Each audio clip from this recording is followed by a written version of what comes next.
Okay, so we're back with this. Nigel Farage is rotten, deceitful, disgraceful and evil. Rupert Lowe, shock attack on Reform leader. So that was released 8 hours ago by Dan Wootton, excuse me, on his Outspoken channel. And I thought we'd dive in together, because you know me, I do like a bit of diving.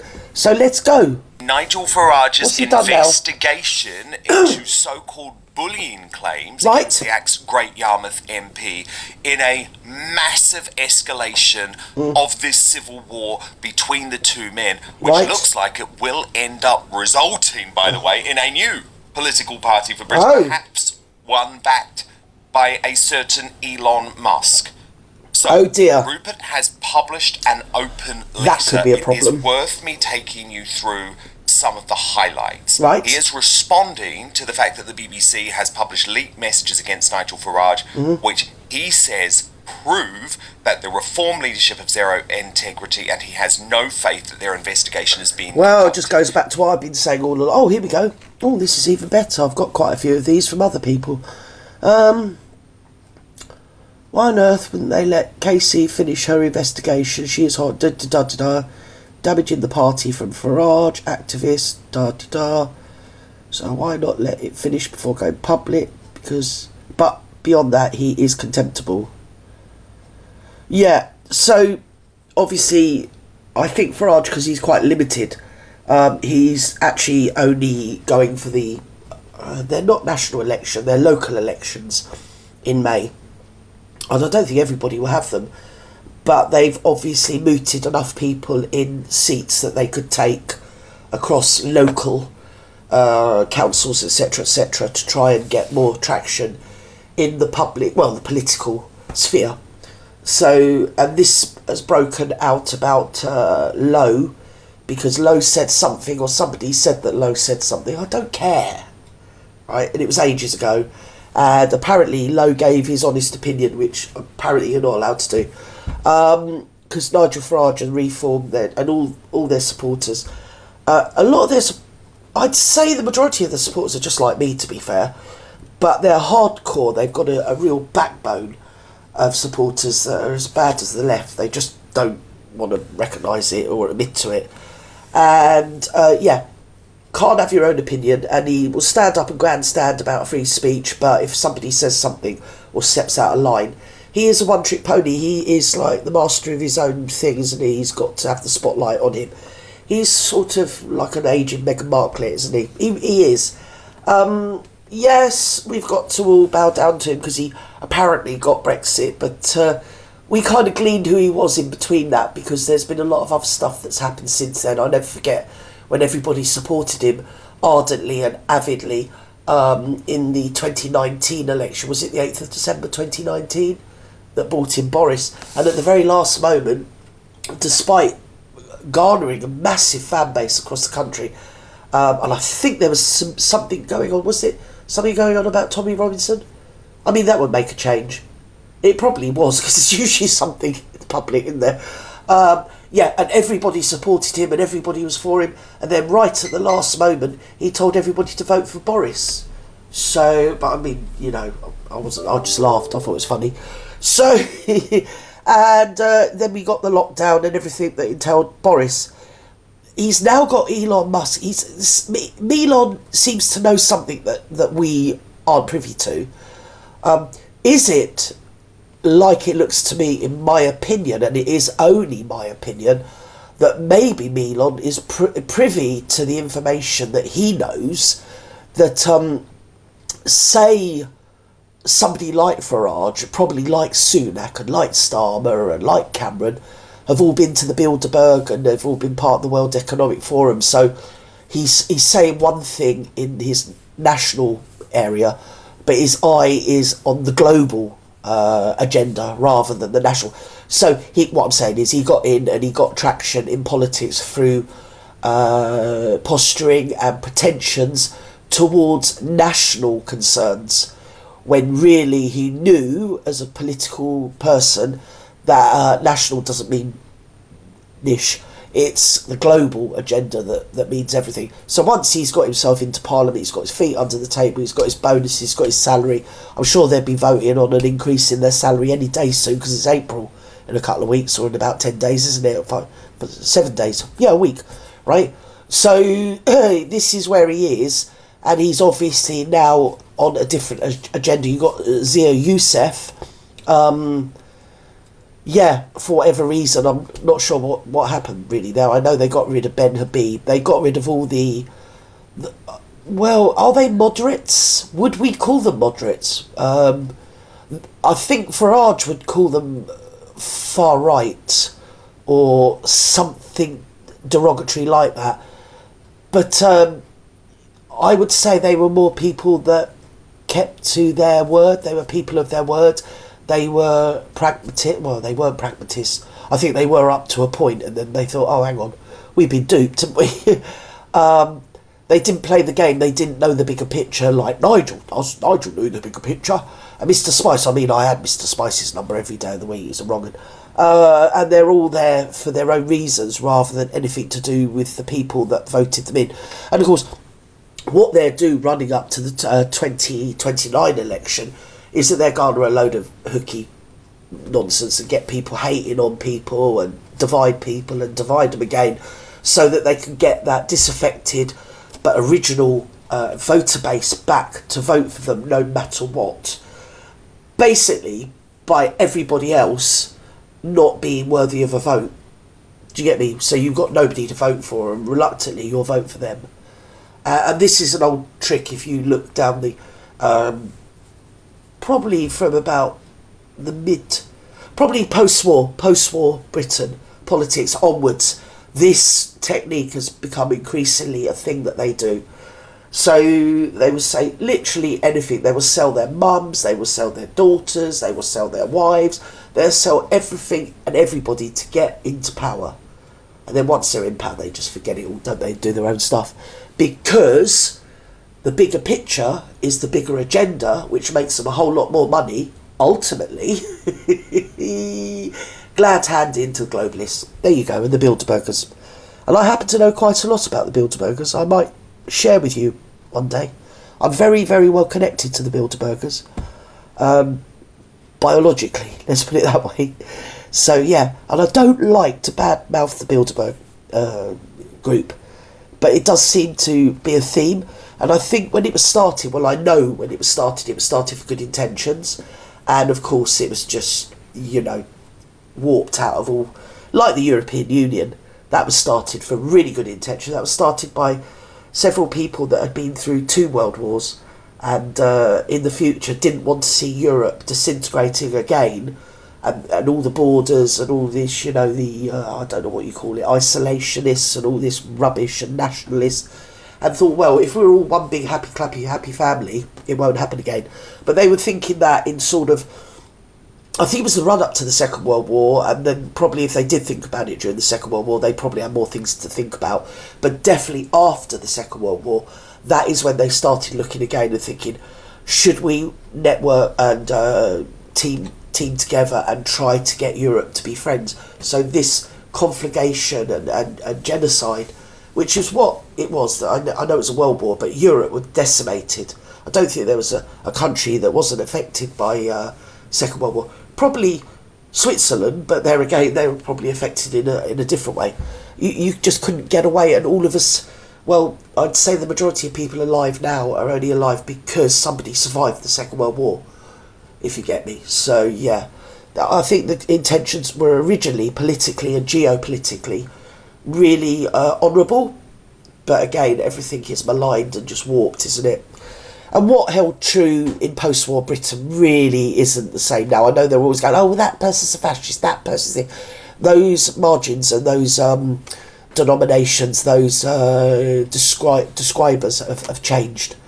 What would you call a fascist in 30s? Probably isn't a fascist nowadays. I think there's a lot of ists and isms that are thrown around the place, again, to divide people, when really the bigger picture is we're going back to the whole thing, the classists, the elite, the 1% and the 99% of us that have got no say in anything. So there we go. And there we have Nigel, and I think I've rambled on enough. Should we do a bit more? He's a wrong 'un anyway. I've always told you he's a wrong 'un. As a result of that, Rupert Lowe says he will not be engaging with the reform investigation into blatantly vexatious complaints made by former employers who both admitted serious offences and were going through the disciplinary process regarding this misconduct before any of their issues were raised. There is no credible evidence of any bullying by anybody because there was none. He says this whole investigation has been weaponised in a desperate attempt to... Yes, darling. I love Dan. Well, I would, but obviously he doesn't like me. Nigel Farage must never be Prime Minister. Yes, well, I've heard this quoted quite a lot. So this is obviously verbatim the original letter that Dan's been availed of. So he's obviously got permission to show it on his channel.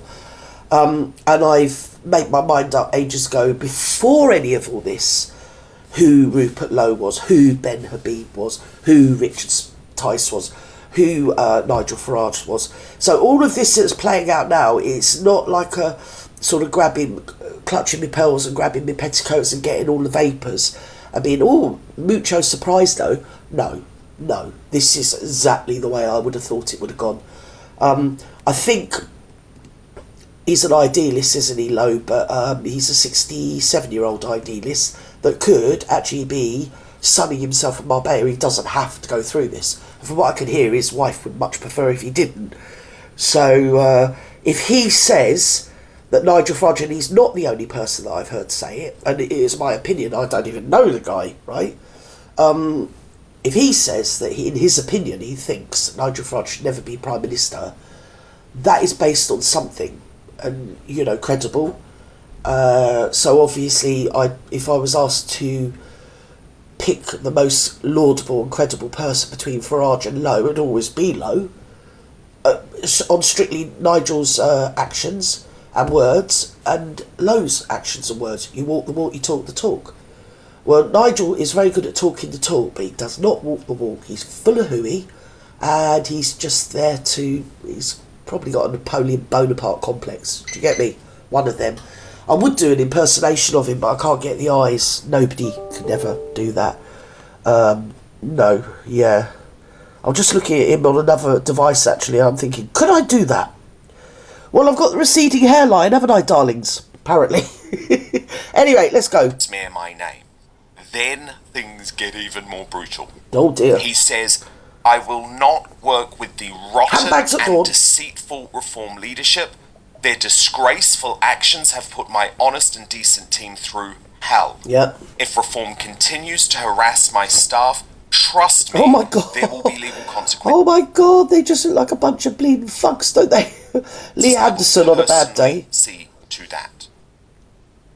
He says that interview, referring to the Daily Mail interview he gave, is why they designed and launched their horrific smear campaign against my name.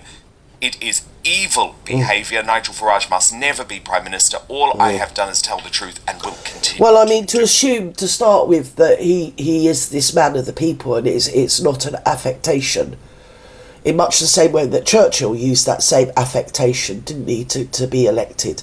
And many people, I mean, I can remember Thatcher pretending she knew how much eggs cost in Sainsbury's in the run-up to the 1979 election, trying to be relatable when anybody with, a sort of functioning half a brain cell and living in what the rest of 99% of the globe call the normal world, knew exactly who he was, and he's full of hooey. He hasn't got a bleeding clue what he's on about. When you do see them all bunched together, so you've got Tyson, you've got Anderson, who's a bit of a blowhard, he's a working class lad. He seemed pretty much my kind of man, to be honest. So I'm not really sure what's going on. Didn't he defect from the Conservative Party? Did he? Because I've given up the will to live. But I mean, the boys are just being naughty. They're out of control, V2 viewers. There's not a lot we can do. They need girting, don't they? To be fair, they need girting. Yeah, not sure what's happening. But the wrong move to do was to report him to the police. I don't think it was actual Farage, but obviously nobody moves a muscle in reform without Farage sort of saying so. So he is the emperor, in all but name. So yeah, the fact that he was reported to the police by the parliamentary reform chairman Farage, what's his name, I find that alarming from the point of view that I think I've heard them all say stuff that maybe you could report to the police if you were that delicate.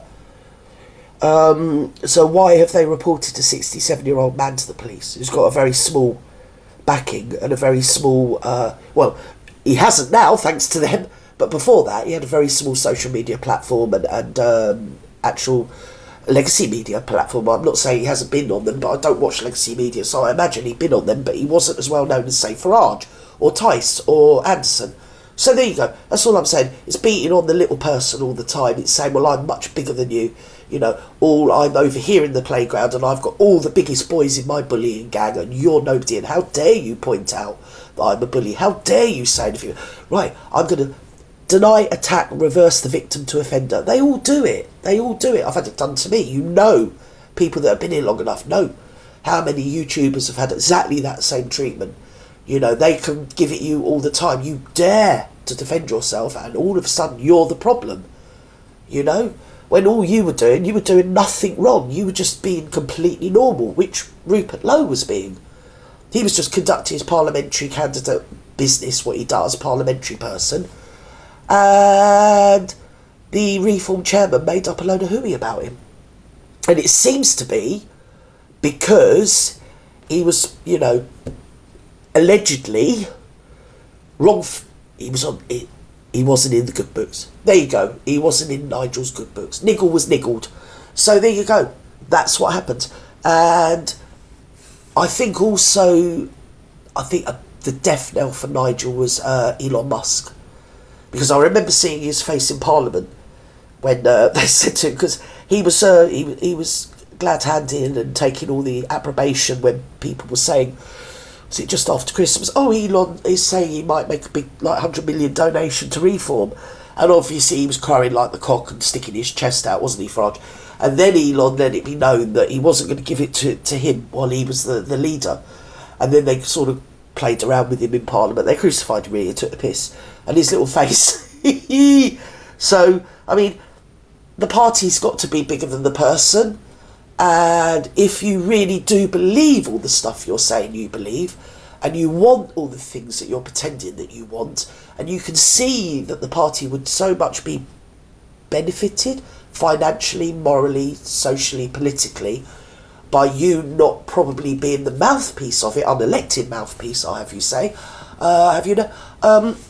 you would actually move aside, wouldn't you? So you could get this big multi-millionaire backer. He's not, I think he's the second richest man in the whole world, Elon. So, and the fact he's holding on, you know, red knuckle riding, isn't he, on the window ledge of reform, going, no, I'm not letting go, says everything you need to know. And it sort of backups everyone's idea that he is a narcissist, grandstanding, Napoleon complex, bleeding, what's it. So there you go. Anyway, Dan, I love you. I know you don't love me, probably never will, but never mind. So that's what I've got to say about reform and their shenanigans. At the end of the day, will they make another party? Will Rupert Lowe get together with, say, BILDERBERG? Because I think they're two politicians that we need at the moment. Like I've said before, like the Momolam we were cheated out of just by political machinations. A bit like Liz Truss, but I didn't really get... Do you know what I mean? Liz Truss, don't care. But it was the same thing. I mean, you don't speak up for something, even though you don't agree with them. It won't be long before they come for you. And nobody will speak up. You know the old saying, don't you? Because there's nobody left to speak for you. But what they did to Liz Truss was the same. Even what they did to, what's his name, stupid old Boris. So, you know, it is like that. And at the moment they're trying to get rid of Starmer. And that I do agree with. But there you go. Oh, dearie me. We need another election, don't we? We do. And if Starmer, say if this was happening in, like, next year or the year after, Starmer would be well thingy to call an election because he can consolidate his political position, because at the moment all the other parties are fractured. Because, I mean, Kerry Badenoff, I mean, give me a break, you know what I mean? Unfortunately, it's like I said earlier, it's like the playing field, there's nobody that you're going to vote for anyway. Oh dear. It's like wondering whether you'd like to be hung or shot, really, isn't it? Anyway, bye-bye now.